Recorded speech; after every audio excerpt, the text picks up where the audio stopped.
सोलापूर येथे कैकाडी समाजाला हैदराबाद गॅझेटनुसार अनुसूचित जमाती एसटी प्रवर्गात समाविष्ट करावे, तसेच सेटलमेंटमधील जमिनी नियोजित गृहनिर्माण संस्थांच्या नावे तात्काळ द्याव्यात या प्रमुख मागण्यांसाठी 25 तारखेपासून चक्री उपोषण छेडण्यात येणार आहे. इंग्रजांच्या काळात 1871च्या क्रिमिनल ट्राईब्स ॲक्टनुसार काही भटक्या जमातींना सेटलमेंटमध्ये बंदिस्त करण्यात आले होते.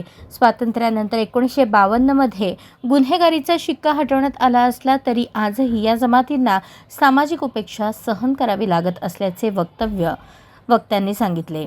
सोलापूर सेटलमेंट सर्वे क्रमांक 422, 406, 429 मधील 9 जमातींची कुटुंबे आजही अत्यंत हलाखीच्या परिस्थितीत वास्तव्यास असून त्यांना कायमस्वरूपी हक्काची घरे मिळावीत अशी मागणी करण्यात आली.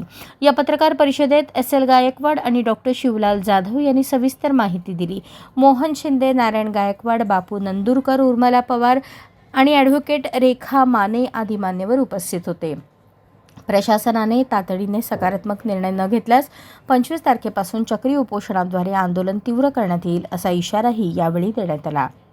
इंग्रजांच्या काळामध्ये 1871 मध्ये क्रिमिनल ट्राईब्स ॲक्ट गुन्हेगारी जमातीचा कायदा अस्तित्वात आला. त्यावेळी ज्या भटक्या जमाती त्यांना त्रास देत होत्या, स्वातंत्र्य चळवळीमध्ये काम करायच्या, त्यांनी सेटलमेंट कायदा करून 1924 दरम्यान 52 सेटलमेंटमध्ये त्यांना बंदिस्त केलं. नुसतं बंदिस्त केलं, स्वातंत्र्य 1952ला मिळालं, आपल्या सगळ्यांना 47 मिळालं. नुसत्या जागेवर राहिले, आणून जनावरं कोंबायची ठेवायची, याच्या पलीकडे 78 वर्षात त्यांच्याकडे कोणी लक्ष दिलं नाही. म्हणून आज त्यांची परिस्थिती काय आहे? यांचा जरी बेड्या तुटल्या 1952ला मुक्त झाले, विमुक्त जाती, तरी सुद्धा इतर समाजाचा पाहण्याचा दृष्टिकोन हा आजही गुन्हेगारी स्वरूपाचा आहे. त्यांना काम, धंदा, नोकऱ्या चाकऱ्या देण्यामध्ये लोक लक्ष देत नाहीत, कारण ठीक आहे, हे गुन्हेगारी चोऱ्या करते. म्हणून आज त्यांची परिस्थिती मरणप्राय आहे. हे तंबूमध्ये, झोपड्यामध्ये, पत्र्यांच्या घरात, दगडविटांच्या कच्च्या ह्याच्यामध्ये आजही राहत आहेत.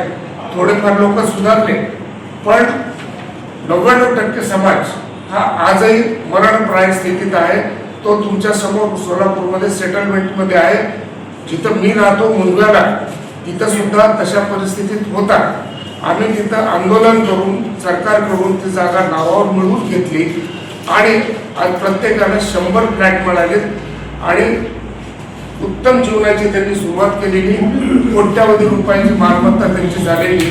त्याच पद्धतीने या घुमंटू विमुक्त जनसमूह संघटनेच्या वतीने आम्ही या 9 जमातींना सेटलमेंटच्या न्याय देण्यासाठी, त्याच्यामध्ये कंजारबाट आहे, टाकरे, कैकाडी, पामरोळे, रजपूत, भामटाय अशा पारधी यांना त्यांच्या नावे जागा मिळावी का कशी मिळावी, they are already fighting for many years. त्यांच्या नियोजित गृहनिर्माण संस्था आहेत, सरकारच्या लालफितीत अडकलेले आहेत आणि नेहमीप्रमाणे त्यांची उपासमार चालू आहे. पत्रकार बंधूंनो, आमच्या समाजावर हैदराबादच्या गॅजेटनुसार, हैदराबादच्या गॅजेटमध्ये कैकाडी समाजाची नोंद असल्या कारणाने आम्ही आमच्या समाजात हैदराबाद गॅजेटनुसार ST प्रवर्ग समावेश करण्याबाबत आम्ही दिनांक 14/10 आझाद मैदान येथे 1 दिवसीय उपोषण केले होते. त्याची शासनाने दखल अद्याप घेतलेली नाही. फक्त घेतो करतो हीच भाषा चालू आहे. त्यामुळे मी दिनांक 2 मार्च 2026 रोजी तारेचं कुंपण ऐतिहासिक जागेवर आमरण बेमुदत चक्री उपोषण, प्रथमतः चक्री उपोषण करणार. जर शासन नाही ऐकलं तर बेमुदत, त्यानंतर नाही ऐकलं आमरण उपोषण करण्याचा मी निर्णय घेतलेला आहे.